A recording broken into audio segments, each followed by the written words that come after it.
Welcome. आज हम discuss करेंगे बॉयलिंग के बारे में। बॉयलिंग क्या चीज़ है, इसका फिनोमिनॉन, बल्क फिनोमिनॉन क्यों बोला जाता है, इसके बारे में आज हम जानेंगे। तो बॉयलिंग से पहले हमें ये जानना पड़ेगा कि बॉयलिंग जो है वो actually conversion of liquid to gas ही है, लेकिन एट ए फिक्स्ड टेम्परेचर। ठीक है, तो अभी हम मान लेते हैं कि जो बॉयलिंग है वो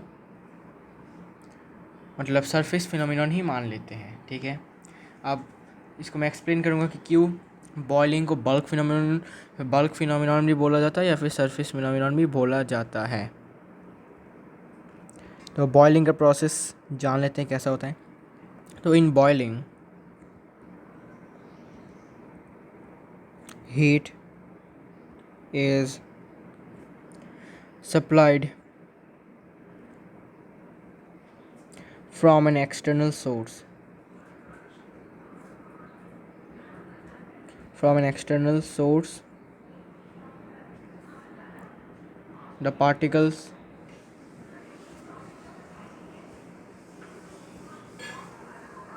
the particles nearer to the heat source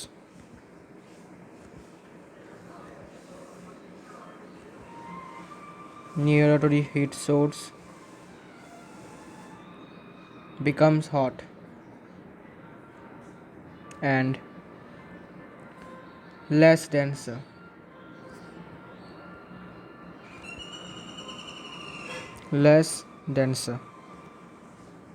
So they move up, whereas the surface particles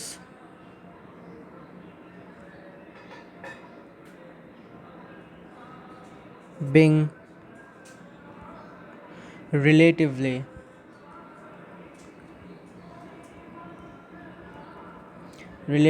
cold come down, get heated,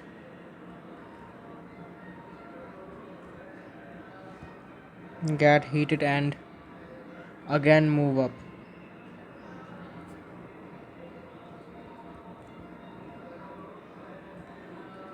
This process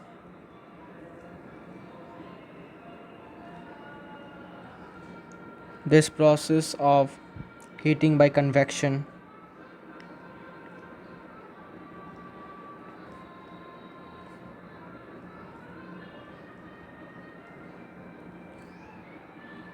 continues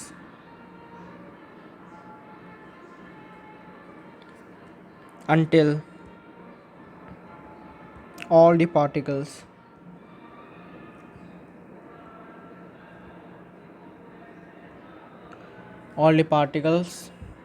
become equally energized.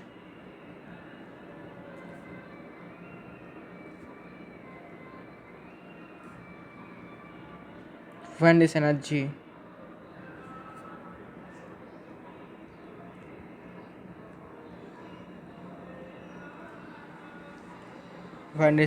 becomes equal to latent heat of vaporization, equal नहीं होगा, equivalent होगा, equivalent to latent heat of vaporization,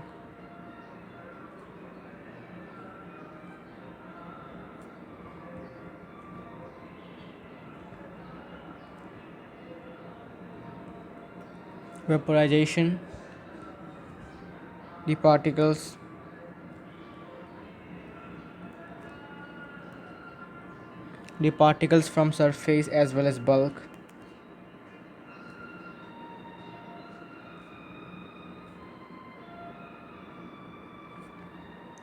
from bulk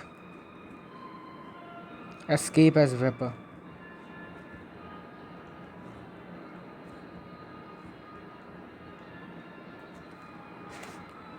This is boiling.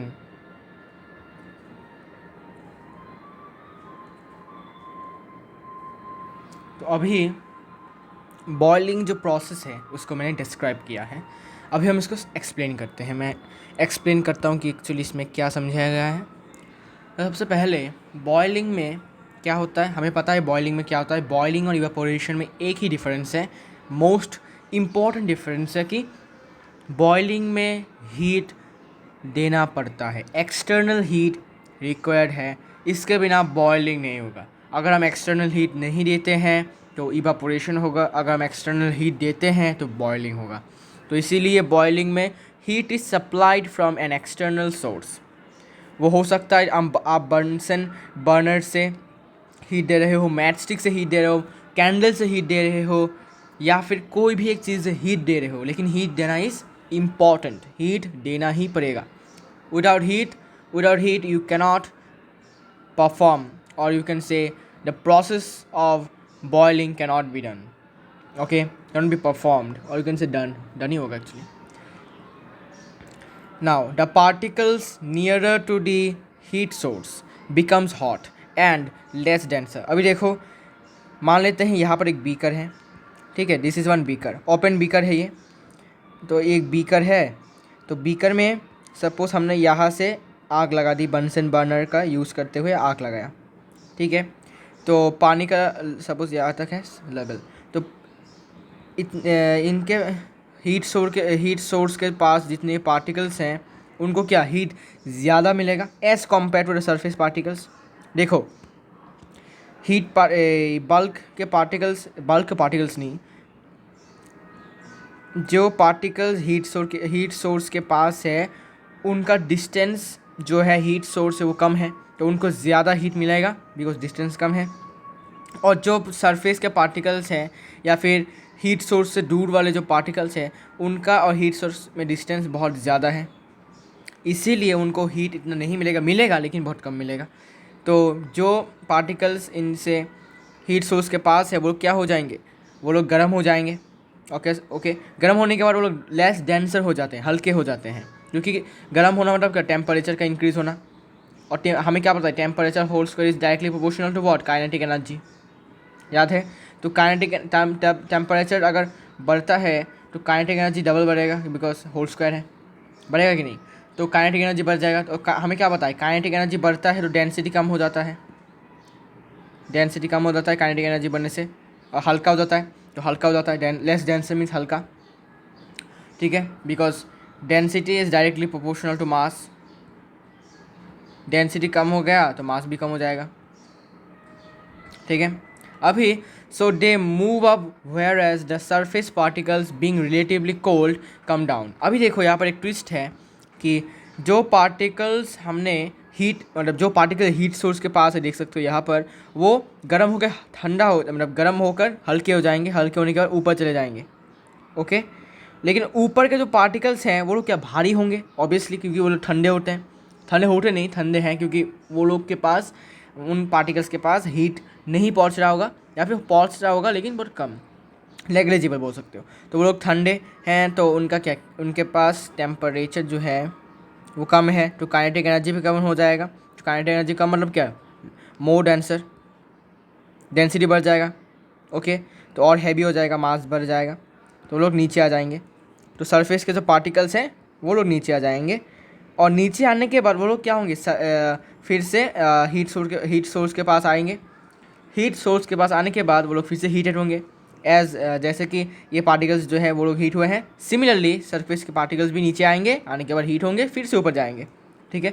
So get heated and again move up, फिर से ऊपर जाएंगे। This process of heating by convection, ये वाला जो टर्म है हीटिंग बाई कन्वेक्शन, ये इंपॉर्टेंट है, continues until all the particles become equally energise. अभी देखो यहाँ पर एक कॉमन सेंस है कि देखो, यहाँ के पार्टिकल्स हीटअप होकर ऊपर गए, ऊपर के पार्टिकल्स फिर से भारी होकर नीचे आए, ठीक है। फिर अभी जो पार्टिकल्स ऊपर गए हैं वो लोग ऊपर जाने के बाद ठंडे हो जाएंगे बिकॉज हीट नहीं मिलेगा उनको, वो लोग फिर से वापस नीचे आएंगे। और नीचे जो पार्टिकल्स ऊपर से आए हैं वो लोग फिर से ऊपर चले जाएंगे, क्योंकि उनको टेम्परेचर मतलब गर्म हो जाएंगे, टेम्परेचर बढ़ जाएगा, काइनेटिक एनर्जी बढ़ जाएगा, डेंसिटी कम हो जाएगा, ऊपर जाएंगे। ऐसे करते करते ये जो फिनोमेनन है वो बहुत देर तक चलेगा। चलने के बाद जब सारे के सारे पार्टिकल्स में एनर्जी जब सारे के सारे पार्टिकल्स इक्वली एनर्जाइज हो जाएंगे, देखो इक्वली एनर्जाइज, ऐसा नहीं है कि इवापोरेशन जैसा नहीं है। देखो इवापोरेशन में क्या होता है कि बल्क से एक पार्टिकल ऊपर जाएगा, सरफेस से बल्क बल्क में क्या होता है कि एक पार्टिकल से एनर्जी लेगा, फिर ऊपर जाएगा, ऊपर जाने के बाद फिर से एनर्जी लेगा, सरफेस एटमोसफेयर से भी लेगा, फिर लेने के बाद एक एक करके ऊपर जाएगा। मतलब क्या, यहाँ पर वन एट ए टाइम, ठीक है। और यहाँ पर क्या होगा, क्या यहाँ पर इक्वली एनर्जाइज है या यहाँ पर इक्वली एनर्जाइज नहीं है, इक्वल एनर्जाइज नहीं है। या एक गया ऊपर, फिर से शक्ति लिया दूसरों से, फिर ऊपर चला गया। लेकिन बाकियों का एनर्जी क्या इक्वल एनर्जाइज हुआ वो लोग? क्या उनका एनर्जी इक्विवेलेंट तो हुआ लेटेंट हीट ऑफ वेपोराइजेशन? नहीं है। इसलिए इवापोरेशन में इक्वल एनर्जाइज टर्म नहीं यूज़ किया जाता। लेकिन बॉयलिंग में क्या हो रहा है, बार बार नीचे आ रहे हैं, ऊपर जा रहे हैं, नीचे आ रहे हैं, ऊपर जा रहे हैं, तो क्या हो रहा है, बार जितने भी पार्टिकल्स हैं वो लोग इक्वल एनर्जाइज हो रहे हैं। यहाँ पर के पार्टिकल्स, वहाँ के पार्टिकल्स, सबको इक्वली एनर्जी मिल रहा है। तो कितना एनर्जी मिलना चाहिए उनको? जब ये energy becomes equivalent to latent heat of vaporisation, क्या होंगे, पार्टिकल्स सरफेस से भी एस्केप करेंगे एज वेल एज बल्क से भी एस्केप करेंगे, और इसे हम बोलते हैं बॉयलिंग। अभी देखो बल्क से क्यों एस्केप करेंगे, क्योंकि देखो बल्क में क्या होता है, हमें क्या पता है कि जब पार्टिकल्स एनर्जी लेते हैं तो वो ऊपर चले जाते हैं। लेकिन यहाँ पर हीट सोर्स दिया हुआ है, तो हीट सोर्स क्या कर रहा है, उनको ऊपर जाने से पहले ही उनके अंदर सफिशिएंट इक्विवेलेंट एनर्जी दे देता है। मतलब लेटेंट हीट ऑफ वेपोराइजेशन के इक्वल एनर्जी दे देता है। मतलब क्या वो लोग बल्क से भी एस्केप हो सकते हैं या फिर सरफेस में जाने के बाद भी एस्केप हो सकते हैं, ठीक है। इसीलिए बॉइलिंग को बोला जाता है surface as well as bulk phenomenon, ठीक है।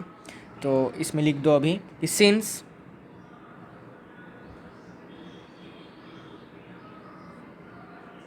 all the particles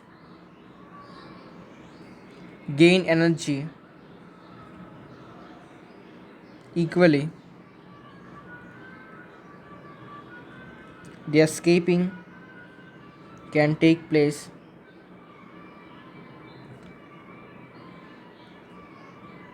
both from surface as well as from bulk.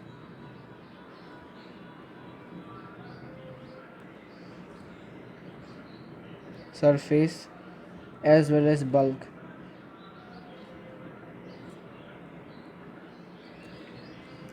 Hence, it is called bulk phenomenon.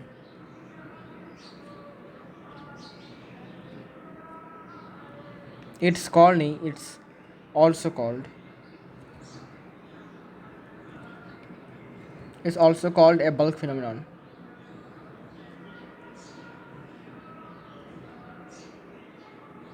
ठीक है।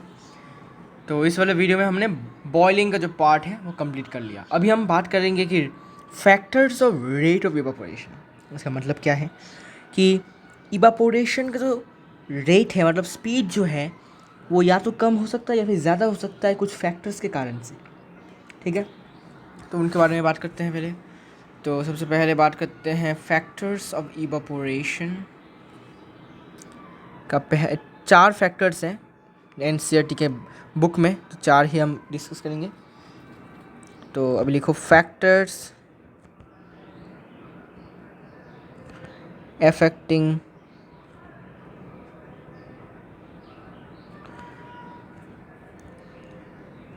rate of evaporation. Factors affecting rate of evaporation, ठीक है। इसमें सबसे पहला factor है टेम्परेचर। अभी ये देखना है कि टेम्परेचर इंक्रीज़ होने से क्या रेट ऑफ इवापोरेशन इंक्रीज़ होता है या फिर डिक्रीज़ होता है, ठीक है। तो पहला फैक्टर है टेम्परेचर। तो टेम्परेचर के इंक्रीज़ होने से रेट ऑफ इवापोरेशन इंक्रीज़ होता है। तो rate of evaporation increases with the increase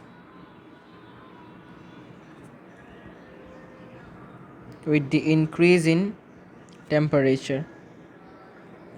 what is the reason? Reason भी जान लेते हैं, क्या रीज़न है। Reason is with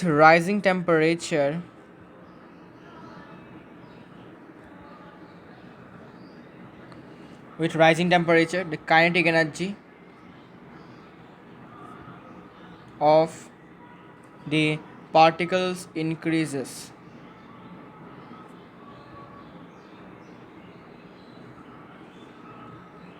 They can break the interparticular force of attraction faster.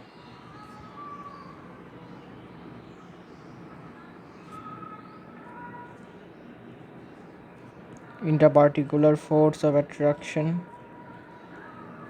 faster. And hence and hence and hence can evaporate faster.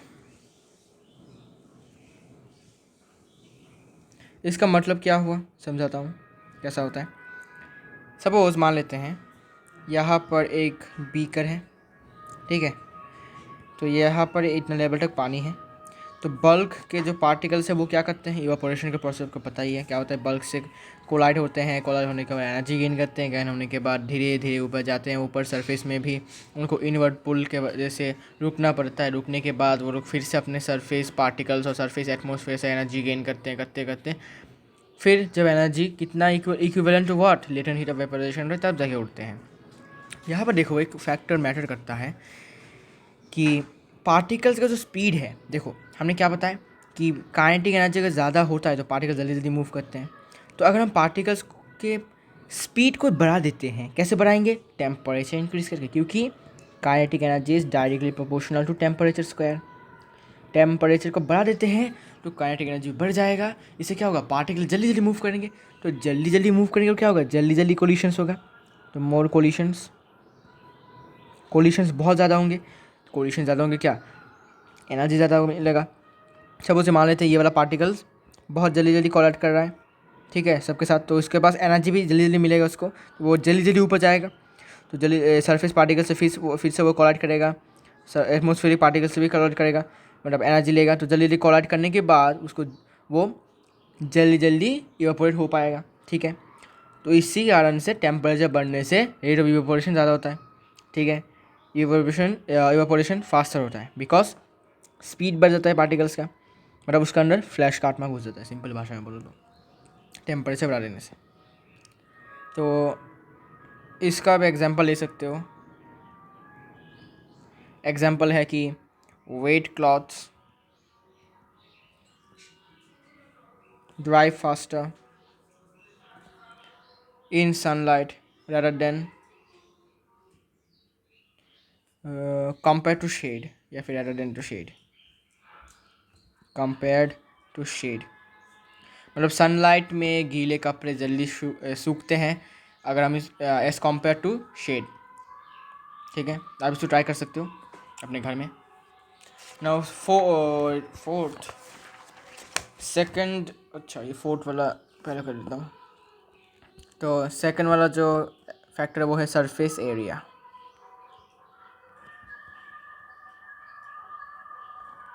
मुझे लगा, मैं सोच रहा था इसको फोर्थ में लिखूँगा, ठीक है, लेकिन फिर भी अभी लिख देता हूँ। तो सरफेस एरिया क्या है, सरफेस एरिया के इंक्रीज होने से भी रेट ऑफ इवेपोरेशन इंक्रीज होता है। How, let me explain it, पहले लिख लेते हैं। Rate of evaporation increases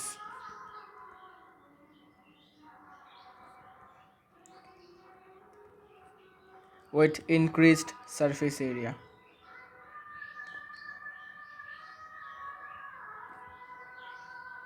okay, इसका रीज़न जान लेते हैं, क्या रीज़न है इसके पीछे का।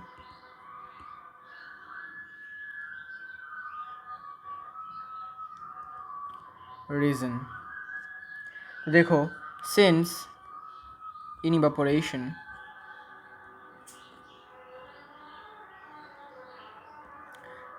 में क्या होता है, पार्टिकल्स कहाँ से एस्केप करते हैं, पार्टिकल्स एस्केप करते हैं सरफेस से, because evaporation is surface phenomenon. तो particles escape from surface only, escape only from surface, only from surface,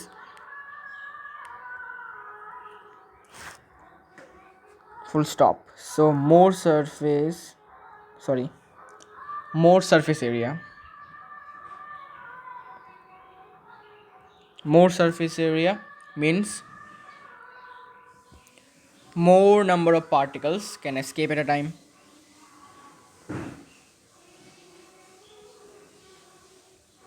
More number of particles can escape at a time. Hence rate of evaporation increases. तो इसको समझाता हूँ कैसे क्या हुआ इसमें, actually क्या समझाया गया इसमें। तो देखो इसमें बोला है कि हमें क्या पता है कि इवापोरेशन एक सरफेस फिनोमेनन है, मतलब क्या सरफेस से ही पार्टिकल्स एस्केप करेंगे। तो मान लेते हैं ये एक सरफेस है, यहाँ पर पार्टिकल्स हैं, तो क्योंकि इवापोरेशन एक सरफेस फिनोमेनन है, मतलब सरफेस से ही पार्टिकल सिर्फ एस्केप हो पाएंगे, सरफेस के बिना और कहीं से एस्केप नहीं हो पाएंगे। तो कॉमन सेंस वाली बात ये है, अगर सरफेस एरिया इतना छोटा होता है तो यहाँ से कितने पार्टिकल्स एस्केप कर पाएंगे। मान लेते हैं यहाँ से एस्केप कर पाएंगे इतने पार्टिकल्स, ठीक है।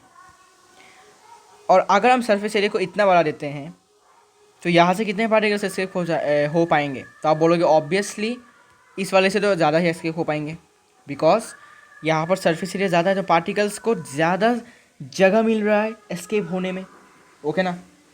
तो उनको ज़्यादा जगह जो मिल रहा है, इससे क्या होगा, ज़्यादा पार्टिकल्स इवापोरेट कर पाएंगे एट अ टाइम। और यहाँ पर कम स्पेस मिल रहा है तो सिर्फ कम जाएंगे, क्योंकि अगर एक सिंपल एग्जांपल लेता हूँ कि अगर आप एक घर पे हो, ठीक है, सिंपल सा एग्जांपल है, अगर आप घर में हो, एक पार्टी चल रहा है घर में, तो इस वाले पार्टी वाले रूम में बहुत सारे लोग हैं, इसमें सिर्फ एक ही दरवाज़ा है, वो भी छोटा वाला, ओके। मान लेते एक ही दरवाज़ा है, वो भी छोटा वाला, ऐसा दरवाज़ा है। तो पार्टी करने के बाद निकलने के वक्त क्या होगा, ऑब्वियसली कैओस तो होगा, प्लस धक्का मुक्की होगा। तो धक्का मुक्की होने के कारण क्या होगा, सिर्फ एक इंसान एट अ टाइम निकल सकता है इस वाले दरवाजे से, ठीक है। तो मैक्सिमम 2% निकल सकते हैं। तो इससे क्या होगा कि सपोज मान लेते हैं यहाँ पर 100 पीपल है और इस डोर से सिर्फ 2% एट अ टाइम निकल सकते हैं, ठीक है। तो यू कैन गेस कितना टाइम लगेगा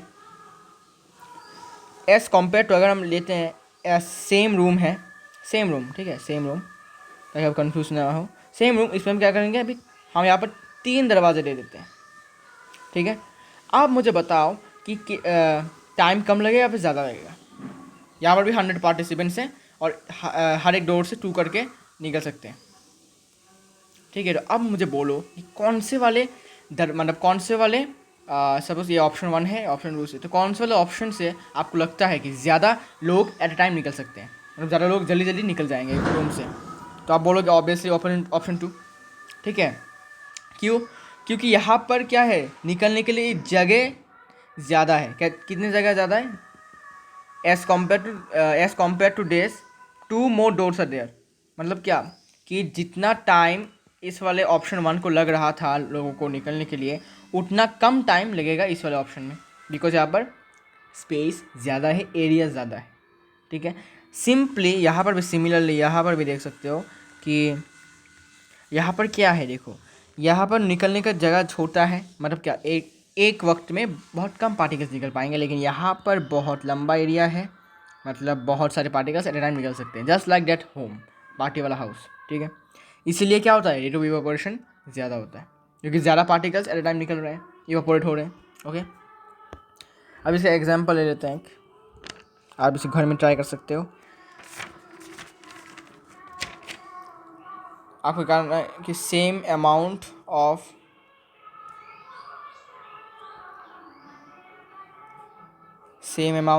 वाटर आपको लेना है इन सॉसर एंड ए बाउल। अब इसको करना क्या है, kept in sunlight.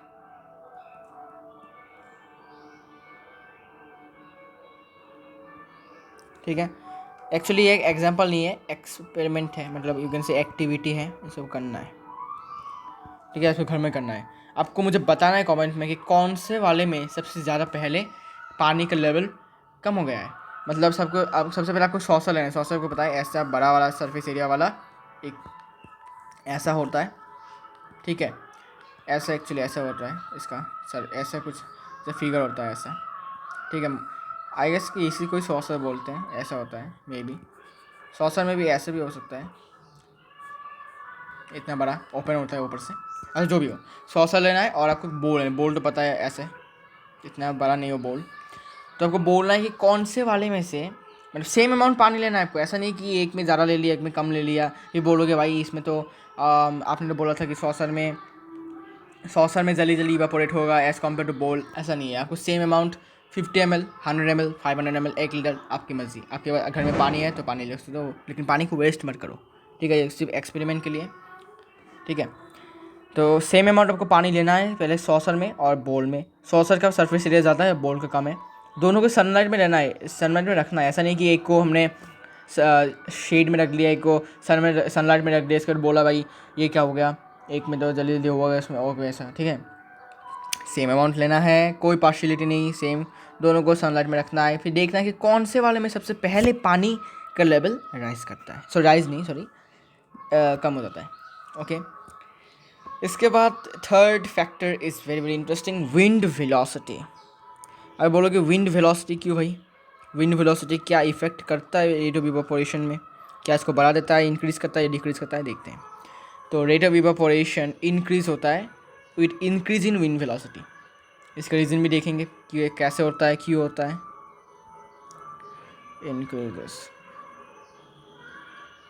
Increases with increase in wind velocity। ठीक है, रीज़न देखते हैं, रीज़न क्या है एक्चुअली। रीज़न है कि wind blows away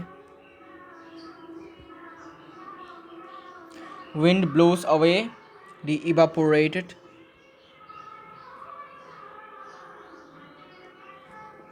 evaporated particles, creating space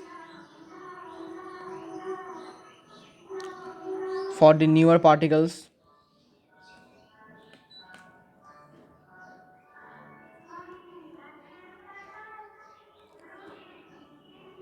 to come out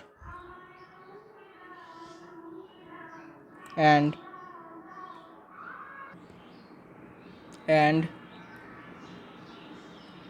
hence particles नहीं लिखो, मत लिखो ये, and hence increases the rate of evaporation। ठीक है, एक्सप्लेन करता हूँ क्या हुआ एक्चुअली, इसमें क्या माजरा है इसमें। तो विंड वेलोसिटी इंक्रीज होने से रेट ऑफ इवापोरेशन भी इंक्रीज होता है। कैसे, देखो, wind blows away the evaporated particles creating space for the newer particles to come out and hence increases the rate of evaporation. इसमें क्या समझाएगा, फिर से समझाता हूँ ठीक से। देखो, मान लेते हैं यहाँ पर एक सरफेस है, सरफेस में ये पार्टिकल्स हैं। ठीक है, तो मानो कि पार्टिकल्स इवापोरेट हो रहे हैं नॉर्मल स्पीड में, तो विंड क्या करता है कि पार्टिकल्स को फोर्स देकर उड़ा के ले जाता है। ठीक है, मान लेते हैं कि इतने सारे पार्टिकल्स को उड़ा के ले गया विंड। ठीक है, ये विंड है, उड़ा के ले गया, विंड वाइट कलर का ले लेते हैं, ऐसे करके उड़ा के ले गया। तो क्या हो गया, ये पार्टिकल्स सारे कैसे उड़ गए, उड़ने के बाद क्या हो गया, अभी स्पेस खाली हो गया। तो जो पार्टिकल्स यहाँ पर वेट कर रहे थे वो ऊपर आ जाएंगे। ठीक है, बिकॉज देखो, जितना पहले टाइम लग रहा था इस पार्टिकल्स को इवेपोरेट होने में, वो टाइम अभी कम हो गया। क्यों, क्योंकि विंड ने हेल्प किया। कैसे हेल्प किया, उड़ा के ले गए वो लोग, विंड पार्टिकल्स को उड़ा के ले गए। उड़ा के लेने के बाद क्या हो गया, स्पेस फॉर्म हो गया। स्पेस मतलब जगह बन गए, इसलिए बाकी पार्टिकल्स को आने के लिए ऊपर। इवापोरेट होने के लिए जगह मिल गया उनको, तो वो लोग ऊपर आएंगे, फिर विंड उसको उड़ा के ले जाएंगे, फिर स्पेस बनेगा, फिर खाली हो जाएगा स्पेस, फिर ऊपर आएंगे पार्टिकल्स, फिर विंड उसको उड़ा के ले जाएगा। ऐसे करते क्या इवापोरेशन का स्पीड बढ़ जाएगा। इससे क्या होगा, rate of evaporation, sorry particle जल्दी जल्दी इवापोरेट होंगे, इससे क्या होगा, रेट ऑफ इवापोरेशन बढ़ जाएगा। ठीक है, आप इसको ट्राई कर सकते हो। तो इसको अब लिख देता हूँ कि example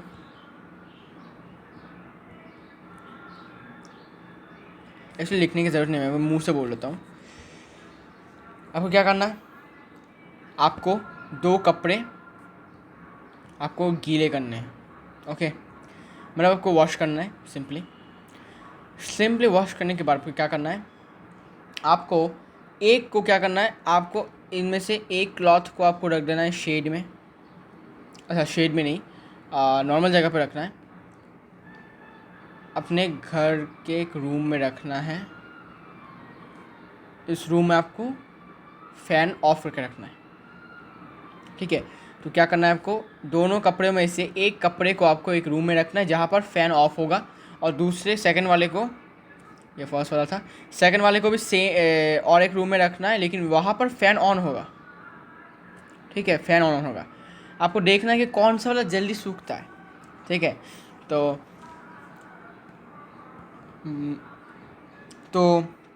according to chemistry second room वाले जो फ़ैन ऑन है उसको जल्दी सूखेगा, क्योंकि बिकॉज जो इवापोरेशन हो रहा है वो फास्टर हो रहा है। किस लिए, विंड वेलोसिटी ज़्यादा है। फ़ैन क्या कर रहा है, मूविंग एयर क्रिएट कर रहा है।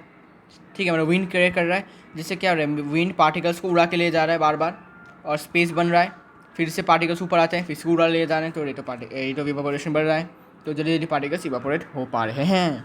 Now last factor is humidity. लेकिन ह्यूमिडिटी का क्या है पता है, ह्यूमिडिटी एक्चुअली डिक्रीज़ कर देता है रेट ऑफ इवापोरेशन को। ठीक है, समझेंगे कैसे। ह्यूमिडिटी, तो rate of evaporation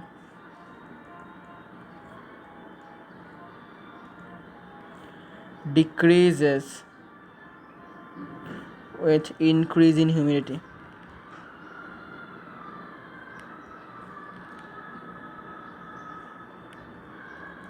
Okay, now what is the reason?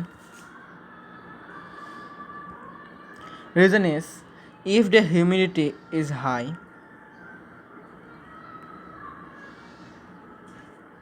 जब ह्यूमिडिटी हाई होता है, the vapour particles occupy the space, and hence the newer particles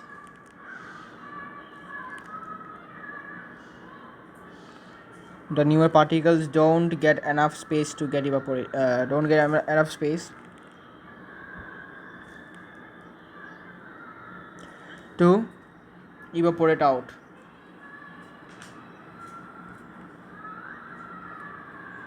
Hence rate of evaporation increases. Rate of evaporation decreases.